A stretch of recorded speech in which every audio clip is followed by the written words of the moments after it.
Hello everybody, welcome to Red Toolhouse. On our YouTube channel we talk about all things homesteading and try to implement some of those things on our rural 100 acres in southern West Virginia.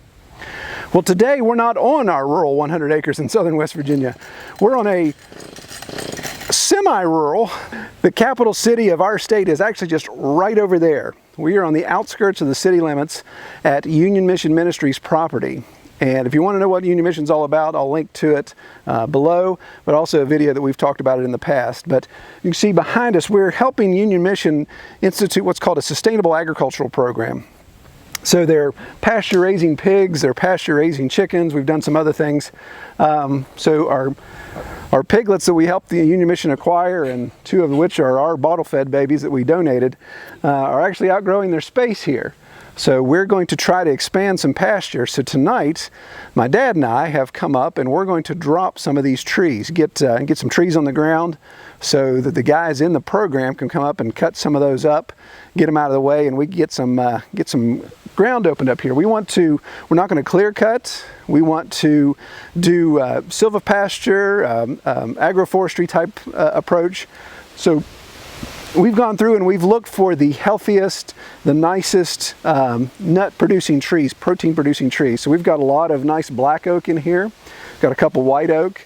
There's one or two hickory where we're going to cut, but we're going to take out some of the smaller stuff. There's the gum tree, there's some red maples, there's some just underbrush type trees. So we're going to take those out as well and get this canopy opened up. The game plan is to get the pigs out so they can get access to some sun, of course, eventually get some pasture actually growing up there, get some grass going. So we're going to get to work.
Well, that was short-lived, but we got a bad storm blowing in, and I don't know about you all, but I don't like being on top of the mountain cutting down big trees in a stiff wind. So we're gonna stick a fork in it and we'll try again some other time.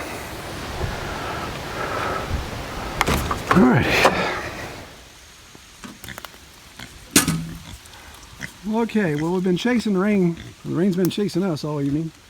So we rode out a couple downpours. We got another pretty good one coming. We looked at the radar and it's going to be setting in for a while, so we're about 2 hours away from dark anyway, so it's time to get out. But we've poked a hole in the canopy.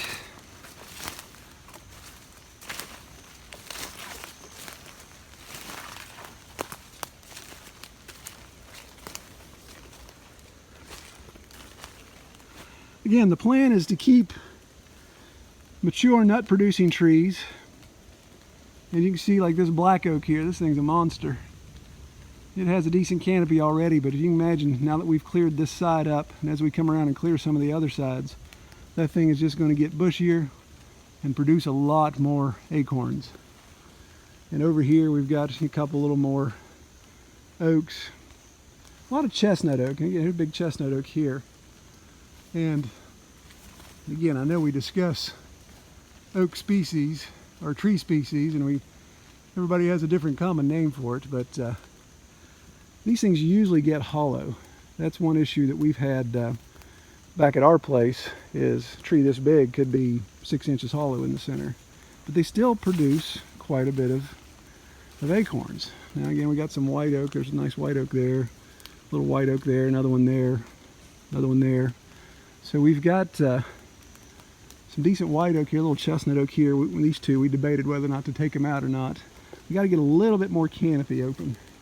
This is west facing, and so we've got to get a little bit more. If this is south facing, I'd like to have more of that opened up so we could get more sun in here. So we need to clear a little bit more of this out.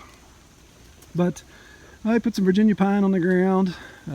Again, smaller oak, a couple poplar, stuff that we needed just selectively to open up. And as we go back through there, we'll open up a little bit more. But we're going all the way back. You can kind of see the skyline here. That's the road. This road is right along here. Well, apologize for bouncing around all over the place. But you can see my truck. The road comes right through here. And you can see the tracks. If I move my big hand, you can see the tracks right through there, and turns and goes out. So that's the way we leave the property to get back down to the main road. So we'd like to have this area along the road, and then there's a natural break here where it goes over the mountain. We'd like to have this long stretch, even including this little dip, be the pig pasture eventually. And have an area of wooded, have an area of more cleared, have some silvopasture area, and we can actually do some rain collection there, do a small impoundment, capture some water there so the pigs have access to some water, because we're right on top of the mountain. There's no other higher ridge around us for 30 miles.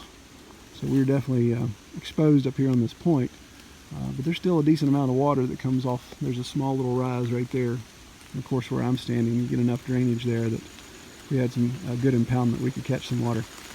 Yep, sounds like the rain's coming, so I'm going to get out of here.